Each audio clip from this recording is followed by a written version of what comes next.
Ward councillor అయిన బెజ్జం పాపారావు గారు మనతో ఉన్నారు. నమస్తే సార్, బాగున్నారా?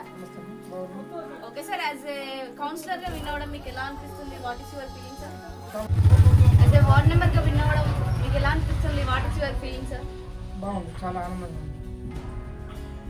ఒకసారి మీ వార్డ్ లో ఎలాంటి సమస్యలు ఉన్నాయి? వార్డులో కొంతమందికి ఇల్లు లేవు, డ్రైనేజ్ ప్రాబ్లం, చిన్న చిన్న సమస్యలు ఉన్నాయి, పెద్దగా ఏం లేవు.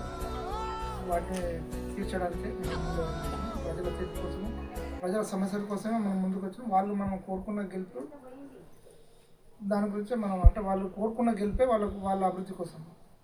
ఓకే సార్, మీకు ఓటు వేసి గెలిపించిన మీ వార్డ్ ప్రజలందరికీ మీరు ఏం చెప్పాలనుకుంటున్నారు? వాళ్ళకి అన్నీ ఇప్పుడు ఏవైతే కోరుకున్నారో వాళ్ళందరికీ నేను వాగ్దానం చేసిన పనులన్నీ చేయడానికి నేను ముందుకు ఉన్నాననేసి ఆ పనులు 100% నేనున్న 5 సంవత్సరాలు 100% చేస్తాను. ఓకే సార్, ఎమ్మెల్యే గారు మీకు ఎలా సహకరిస్తున్నారు?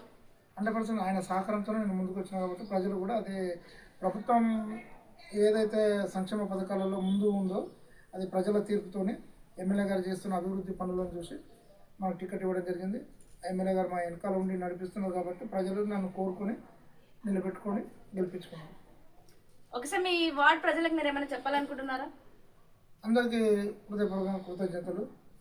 పేరు పెట్టిన ప్రతి ఒక్కరికి పెద్దవారికి అందరికీ పాదాభివందనాలు.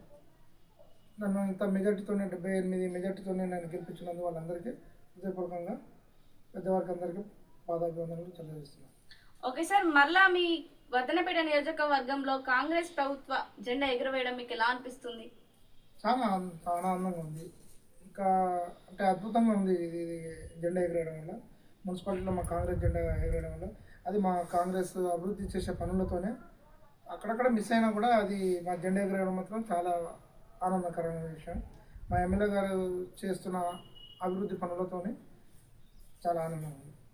ఓకే సార్, మా ఛానల్ ద్వారా ఇంకేమైనా చెప్పాలనుకుంటున్నారా? చెప్పేది అంటే ఇంకా ఇదే ఇక అభివృద్ధి అయితే జరుగుతుంది. ప్రతి అభివృద్ధి చూసుకునే ప్రజలు ఎక్కడ చూసినా కూడా అభివృద్ధి పనులను చూసుకునే ప్రజలు ఓటేయడం జరిగింది. ఎక్కడైనా కూడా ప్రతి మున్సిపాలిటీలో ఎక్కడైనా కూడా కాంగ్రెస్ జెండా ఎగరేస్తున్నది. అది అభివృద్ధి పనులను చూసే కదా, అంతే చెప్పేది. ఓకే సార్, యాజ్ ఏ కౌన్సిలర్గా విన్ అవ్వడం మా ఛానల్ తరపున మీకు congratulation sir. Thank you. Okay sir, thank you. So ఇదండి టుడే ఇంటర్వ్యూ. Thank you.